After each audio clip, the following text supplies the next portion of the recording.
Bonjour et bienvenue dans l'épisode numéro 132 du podcast Révèle ton potentiel. Je suis ravie de vous retrouver pour un épisode solo. Épisode où, comme à mon habitude quand je suis toute seule, je suis un peu en freestyle sans véritable préparation. J'ai pris quelques notes, mais aujourd'hui je voudrais vraiment me laisser libre de vous raconter un petit peu les coulisses, les backstage de mon business pour vous dire voilà comment je travaille, qu'est-ce que je fais au quotidien, quelles sont mes tâches, comment je m'organise, quels sont les outils que j'utilise. Surtout les outils, je trouvais ça vraiment pertinent et intéressant parce qu'on me pose souvent la question sur quoi je donne mes formations, sur quoi j'héberge mes newsletters. Voilà, souvent mes clientes ou les personnes en DM me demandent quelles choses j'utilise à droite à gauche. Donc c'était bien de faire un récap de tout dans cet épisode. Comme à votre habitude, vous pouvez le noter 5 étoiles sur votre plateforme de podcast préférée ou me laisser aussi un petit message sur les réseaux sociaux, ça me ferait plaisir. Je vous souhaite une très belle écoute. Bienvenue dans le podcast qui t'aide à révéler pleinement ton potentiel. Je suis Fanny L'Esprit, je suis aujourd'hui coach, conférencière et formatrice dans la prise de parole en public. Je n'ai pas toujours fait ça puisque j'étais une ancienne timide et je n'avais pas confiance en moi. J'ai décidé de faire de mes faiblesses finalement une force pour devenir comédienne, professeure de théâtre, coach et formatrice. Ma mission aujourd'hui est d'aider les femmes ambitieuses qui ont un projet, une envie d'entreprendre, à développer leur activité, à révéler toute leur puissance en osant parler d'elles et de leurs offres. Chaque semaine, seule ou avec les personnalités qui m'inspirent, j'aborde des thèmes autour du développement personnel, de l'entrepreneuriat et de la prise de parole. Si le podcast te plaît, je t'invite à le noter 5 étoiles sur la plateforme de ton choix. Cela m'aiderait beaucoup à faire connaître le podcast. Je te souhaite une très belle écoute. Alors, je voulais découper cet épisode en plusieurs parties, c'est-à-dire en fait en fonction des tâches que j'ai à faire dans la semaine ou dans le mois. En fait, il y a surtout 3 gros départements chez moi dans ma petite entreprise. C'est l'administratif, les réseaux sociaux, donc la com, et les formations et le coaching. Donc ça, c'est vraiment les 3 grosses parties où je délègue du temps, enfin j'utilise du temps pour ça et je délègue parfois certaines tâches. Donc la partie admin, c'est vraiment tout ce qui est tâches administratives qu'on peut même déléguer à une assistante administrative, ce que j'ai pu faire récemment également. Les réseaux sociaux, c'est toute la partie community management, donc création des posts, création des visuels, création du planning éditorial, etc., etc. Et la partie formation et coaching, c'est mon métier que j'exerce, donc soit dans des coachings individuels, soit dans de la formation en présentiel, donc il y a la création des PowerPoint, etc. Donc au niveau de l'administratif, comment je m'organise? Donc je sais qu'il y en a certains, ils organisent des journées CEO Day. Moi, je vous avoue que je fais pas du tout ça. Je fais vraiment un petit peu tous les jours parce que j'aime pas me sentir débordée, j'aime pas laisser aller les trucs trop longtemps en fait, genre ma compta, j'aime bien quand même faire une fois par semaine, les frais kilométriques, etc. Aussi, je les fais assez régulièrement dès que je peux parce que sinon, je vais vite enchaîner des trajets et j'aurais pas reporté mes frais kilométriques dans mon logiciel de comptabilité et ça me va pas. Donc je sais qu'il y en a qui dédient carrément un jour à toute l'admin et le back office et tout ça. Non, moi c'est vraiment un petit peu tous les jours. J'ai besoin de tout faire, aussi mes mails, checker, mettre à jour mon Notion, tout ça c'est vraiment un petit peu tous les jours. C'est pas tous les jours, mais c'est vraiment quand je m'y mets, que je suis derrière mon ordinateur, j'en fais un petit peu tous les jours. Alors, pour l'administration, du coup, il y a la comptabilité que je compte dedans. La comptabilité, pour vous dire un peu, j'ai pris une comptable sur l'expertcomptable.com. Je pourrais vous mettre les liens dans la bio aussi de cet épisode. Et j'utilise l'application Time. Donc, l'expert comptable est en relation avec l'application Time. C'est super bien fichu, en fait, pour la comptabilité quand on est en société. On peut faire directement nos factures, on peut faire nos devis, on peut mettre nos frais à rembourser si on a payé avec sa carte personnelle, on peut remplir les frais kilométriques, on peut se créer des notes de frais, on peut mettre des labels pour savoir dans quelle catégorie se situent ces dépenses-là ou ces revenus-là. C'est relié à Stripe et c'est relié à PayPal. Donc au niveau aussi administratif et plateforme que j'utilise, pour le paiement, j'utilise Stripe et j'utilise aussi PayPal. Voilà, donc Time, l'expert comptable. J'ai aussi monté ma société sur Legal Place. Si jamais ça vous intéresse, je peux aussi vous mettre le lien pour vous inscrire. Donc ça, c'est plus pour la partie vraiment société, on va dire. Ensuite, dans les tâches admin, là, il y a tout le rangement sur Notion, tout ce qui est to-do list, la to-do de la community manager. Donc quand je dis community manager, je prends souvent des stagiaires community manager qui sont en bac plus 2, en BTS com, etc. Donc là, sur ça, on est organisé sur Notion. On met un planning éditorial, j'ai un planning du podcast, j'ai un planning du blog, etc. Donc vraiment, c'est cet outil-là que j'utilise le plus. Ensuite, j'utilise Canva pour créer les visuels, mais ça sera plus dans la partie réseaux sociaux. Et j'utilise le Drive pour qu'on puisse ranger correctement tous les dossiers, tous les podcasts, tous les visuels dedans. Donc c'est comme ça que je m'organise au niveau admin. Il y a quoi d'autre dans l'admin? Il y a plein de choses. Il y a la facturation aussi que je fais. Alors ça, par contre, je fais la facturation toujours quand j'ai terminé la prestation parce que en fait, je vais vite oublier de le faire et je vais demander pourquoi après on me paye pas. Donc dès que j'ai fini une presta, je crée la facture et je l'envoie. Si j'ai plusieurs jours de presta, je le fais le dernier jour et j'essaie de dater au dernier jour du mois parce que c'est souvent les factures, on peut les facturer en fin de mois. Et voilà. Et ensuite, je mets aussi facturation et paiement attendu à J+30 fin de mois. Donc, généralement, je m'organise comme ça avec les entreprises, les écoles ou mes partenaires. Donc, c'est-à-dire que, admettons, j'ai fait une formation le 5 mai, eh bien, le paiement est dû le 30 juin. Voilà, donc c'est vrai qu'il y a toujours un décalage de trésor, mais c'est comme ça que je fonctionne depuis le début avec tous les partenaires. Je peux aussi demander 30% d'acompte ou maintenant 50% parce que il est vrai que j'ai eu des petits bémols pour me faire payer ces derniers temps. Donc maintenant, je demande 50% d'acompte avant de réaliser une formation chez quelqu'un que je ne connais pas ou que je maîtrise pas. Enfin, ou avec qui j'ai pas eu de contact, ou je maîtrise pas, je veux dire la relation et la collaboration. Donc ça, voilà. Donc ça, c'est pour toute la partie facturation et ça, donc je le fais hyper rapidement. Au niveau réseaux sociaux maintenant, parce que je pense que admin c'est ça, hein, c'est vraiment tout le back-office qu'on voit pas. Il y a plein d'autres petites tâches que je dois faire sûrement, dont je me rends pas compte. Genre là, en ce moment, le bilan pédagogique et financier à faire. Je vais être aussi sur Calliope bientôt. Je vais aussi faire... j'ai fait mes impôts perso. Bon, voilà, ça c'est perso, mais il y a toujours des trucs à faire. La mutuelle d'entreprise, souscrire à un nouveau truc, vérifier les paiements, vérifier tout ça, etc., etc. Je vais toujours sur mon compte en banque, je vérifie un petit peu tous les paiements, voilà, qui se passent, qui rentrent, qui sortent, etc., etc.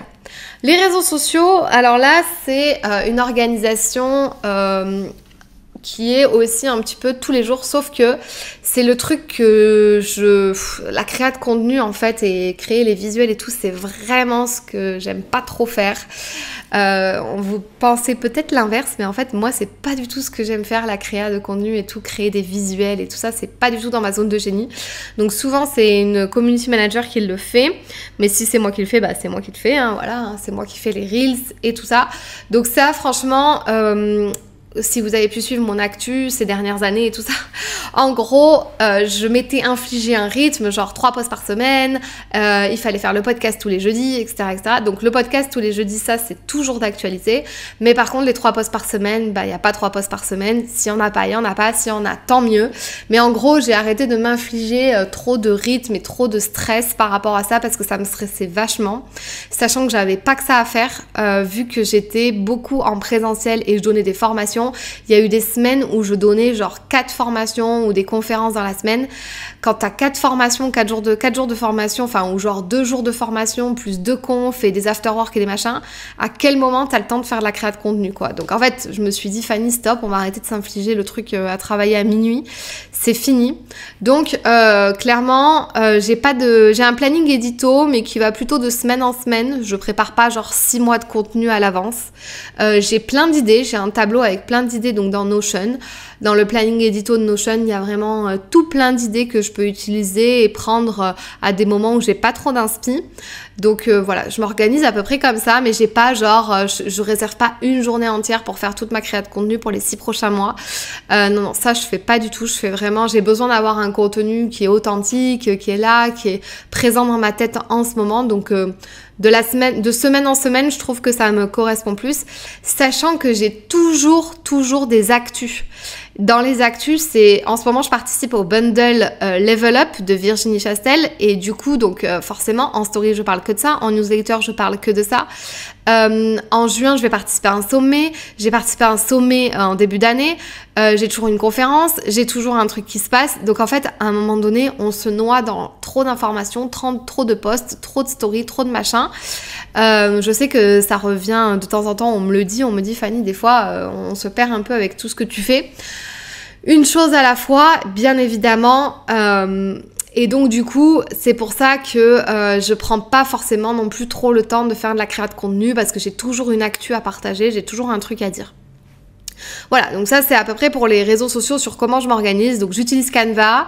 Pour le podcast, j'utilise Ocha et je mets... Ocha, c'est la plateforme de diffusion de podcasts où ça va diffuser après sur Spotify, Apple Podcasts, ça va diffuser partout. Et ensuite, je mets sur YouTube. Donc ça, c'est principalement ça. Ensuite, j'ai les articles de blog que je mets sur WordPress. Ensuite, j'ai aussi Pinterest où je pine mes créas de contenu, mes visuels, etc. Et TikTok, où là quand j'ai une stagiaire typiquement, parce que je ne passe pas une minute de ma vie sur TikTok, c'est vraiment un réseau social que j'utilise pas du tout, mais dès que j'ai une community manager, eh bien elle reporte les reels d'Instagram sur TikTok et elle se fait un petit planning édito comme ça. Et on a aussi Révèle ton potentiel podcast qui est un compte Instagram à part pour le podcast et lui pareil, il demande un petit peu de créa de contenu. Quand j'ai pas de community manager, autant vous dire que ce compte est totalement laissé à l'abandon. Et puis dès que j'ai une CM, ça repart de plus belle. Voilà pour mes réseaux sociaux, pour ma créa de contenu par rapport à ça. Et la troisième partie dans le décryptage de mes tâches, c'est vraiment la formation et le coaching. Donc c'est mon cœur de métier. Hein. Je suis formatrice et coach dans un premier temps, avant d'être chef d'entreprise aussi. Donc maintenant je suis les deux, mais je suis surtout je suis surtout formatrice et coach pardon. Du coup, mes formations, j'ai deux axes. J'ai le digital et le présentiel. Le présentiel, c'est souvent des cours en école, par exemple. Donc ça, c'est des journées entières ou c'est des conférences. Les conférences, c'est des 1 heure, 1 heure et demie, 2 heures. Mais ça, en fait, le temps de préparer la conf, le temps d'y aller, le temps de repartir, le temps de faire l'afterwork, on peut dire que ça me bloque vraiment une grosse demi-journée, en fait. Toutes les formations, les conférences, les workshops que je donne à droite à gauche, ça bloque vachement de temps. Même pour 1 heure de conf, en fait, il me faut une demi-journée. Les formations d'une journée, on n'en parle même pas. Hein. Là, pour le coup, ça veut dire que j'ai rien fait le matin avant et j'ai rien fait le soir après, puisque quand je suis en formation de 9h à 17h, je suis pas derrière mon écran en train de bosser. Bon, alors ça, c'est pas tout à fait vrai, parce que des fois, en école, comme je fais beaucoup travailler les élèves avant qu'ils passent, je reste derrière mon ordi et je bosse pour moi. Donc, ça me permet aussi de pas mal de bosser, mais on va dire que je suis pas focus à 100%, quoi. Je suis pas focus derrière mon ordi, je peux pas enregistrer un épisode de podcast, je peux pas faire tout ça, quoi, vous voyez. Et le coaching, il y a le coaching en individuel qui lui est en distanciel, puisque je fais des coachings privés dans le cadre de mon accompagnement Pitch ton Biz, où j'accompagne des femmes entrepreneurs à développer leur entreprise. Donc elles ont la plateforme en ligne et 6 coachings avec moi en individuel. Et donc ça, c'est quand je suis derrière mon ordi.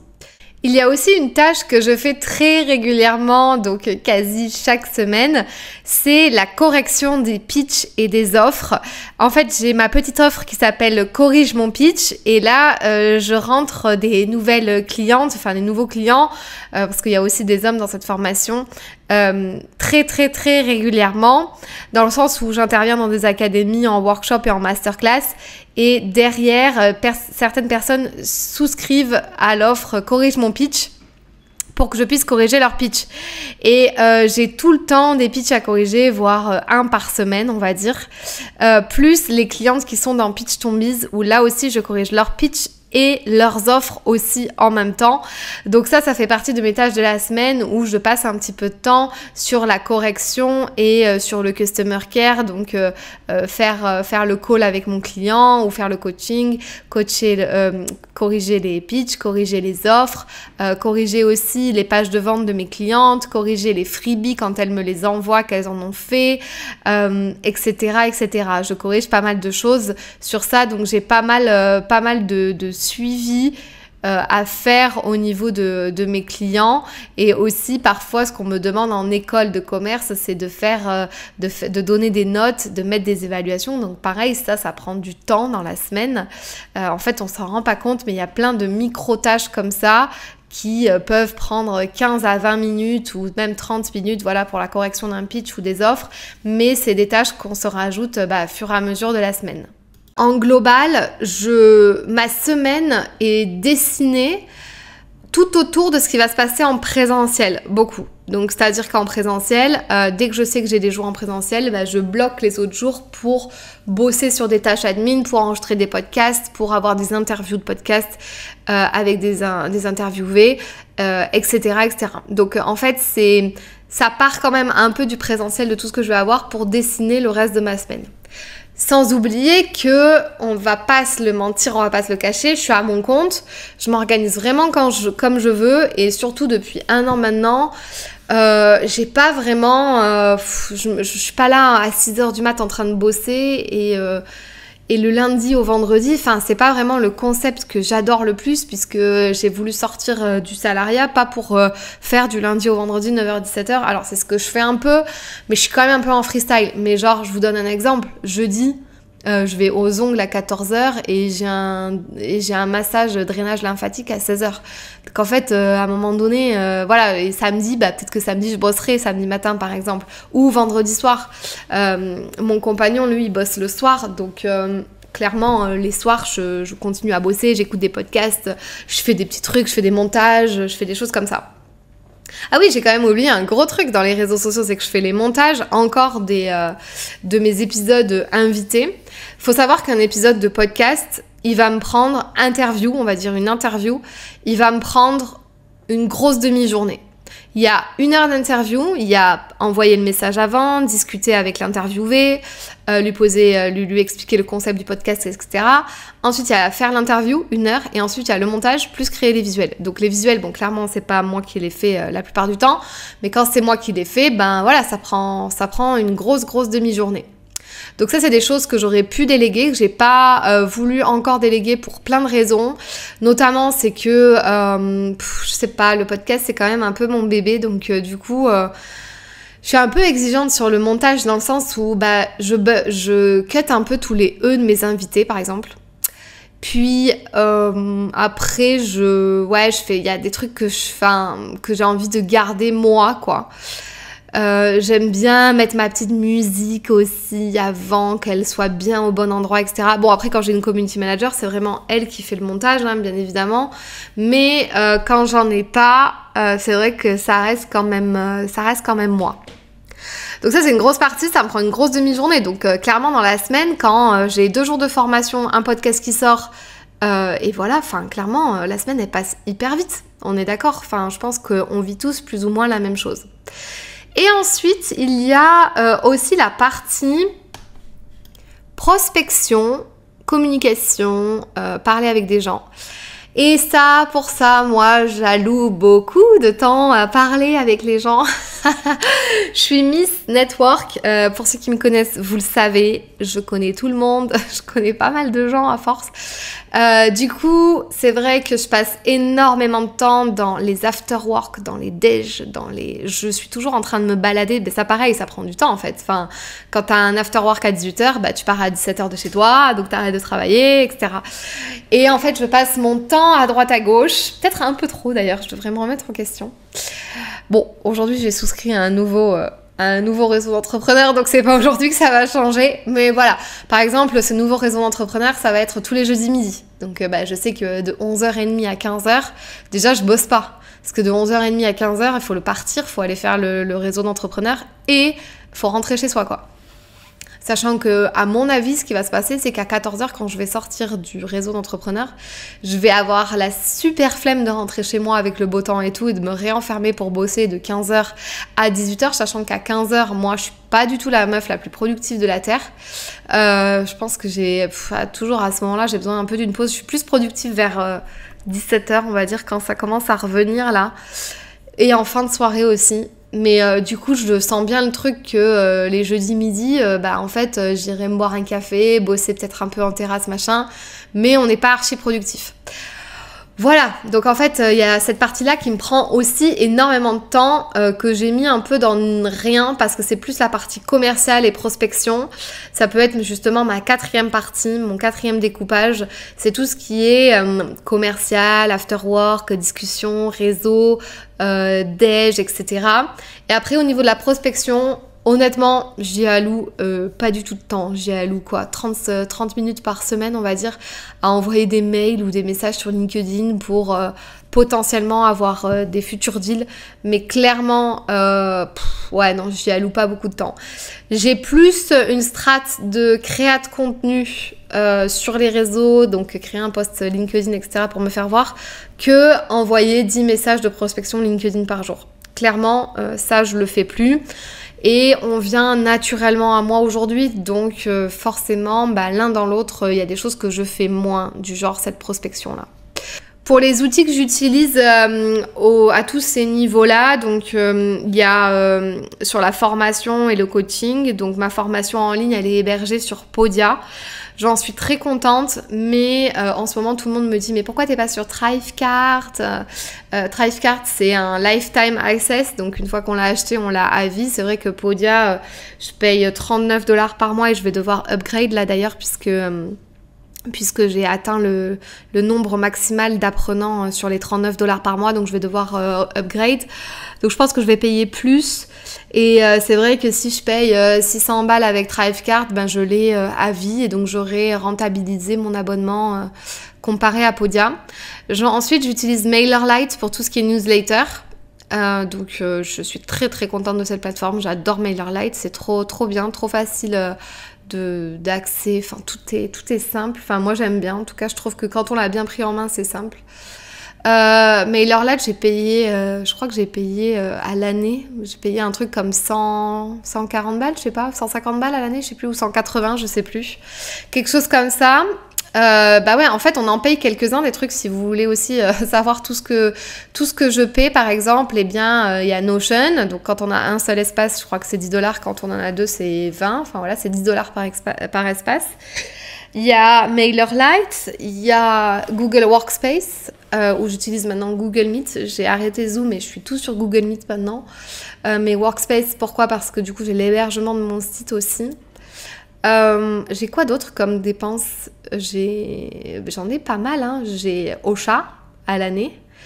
Je vous ai dit, MailerLite, Podia, Notion. J'ai la mutuelle d'entreprise. J'ai Expert Comptable.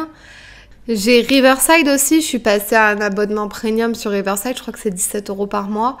Voilà, il y a quelques petites dépenses. Riverside, c'est pour enregistrer les podcasts. Ouais, d'ailleurs, j'ai oublié de vous le noter. Vous voyez, quand je suis un peu freestyle, j'oublie quand même des éléments. Mais ouais, Riverside, c'est pour enregistrer les podcasts avec les interviews parce que la qualité est meilleure au niveau du son et de l'image. Canva aussi, il y a l'abonnement Canva tous les mois. Bref, quelques petites dépenses, vous avez compris, plus l'assistante administrative quand j'en ai une, les gratifications pour les stagiaires que je peux potentiellement avoir, les réseaux d'entrepreneurs qui font partie de dépenses, etc., etc. Mes déplacements, bien évidemment, quand je suis en formation à Toulouse ou ailleurs, j'ai emménagé récemment sur Nice, donc forcément je fais les allers-retours maintenant quand je dois aller sur Toulouse. Quand ça vaut le coup, je vais sur Toulouse. Voilà, donc Aix aussi un petit peu, Aix-en-Provence où j'ai des petites écoles. Donc ça fait pas mal de frais, de déplacements, d'organisation à l'avance, etc. Voilà, j'espère que cet épisode vous a plu. En tout cas, moi, j'ai pris un plaisir à l'enregistrer et à décrypter toutes mes tâches. Ça me fait aussi prendre du recul, prendre conscience de tout ce que je fais, de tout le travail que je fais depuis 4 ans, de toutes les dépenses que je peux avoir aussi, même si elles sont répertoriées dans un tableau. Mais c'est vrai que on se rend pas compte de tous les logiciels qu'on est en train d'accumuler aussi, de toutes les dépenses qu'on a. Et c'est vrai que ça commence à faire un petit peu. Donc voilà, sachez que quand vous allez vous développer, eh bien vous allez avoir de plus en plus de dépenses. Ça fait partie du jeu et il faut arriver à bien se cadrer et à bien trouver les bons outils pour nous qui nous correspondent et qui sont aussi bon marché pour nous en fonction de notre business quoi et de ce qu'on a comme possibilité en trésorerie dans le moment T. Et donc forcément il faut faire une petite étude. Voilà, donc j'espère que ça vous a aidé de savoir les miens d'outils en tout cas. Et puis si vous avez d'autres questions, vous n'hésitez pas, comme d'habitude sur les réseaux sociaux, à m'écrire, de me poser des questions. Je serai vraiment ravie d'y répondre sans aucun souci. Je vous dis à très bientôt dans un prochain épisode. Si ce podcast t'a plu, je t'invite à t'abonner ou à mettre 5 étoiles ou un like. Et tu peux aussi le partager à tes amis. Tu peux me retrouver sur tous les réseaux sociaux sous le nom de Fanny l'Esprit Coach. Si tu as des questions ou des sujets que tu aimerais que j'aborde, n'hésite pas à m'écrire. À très vite dans un tout nouveau podcast.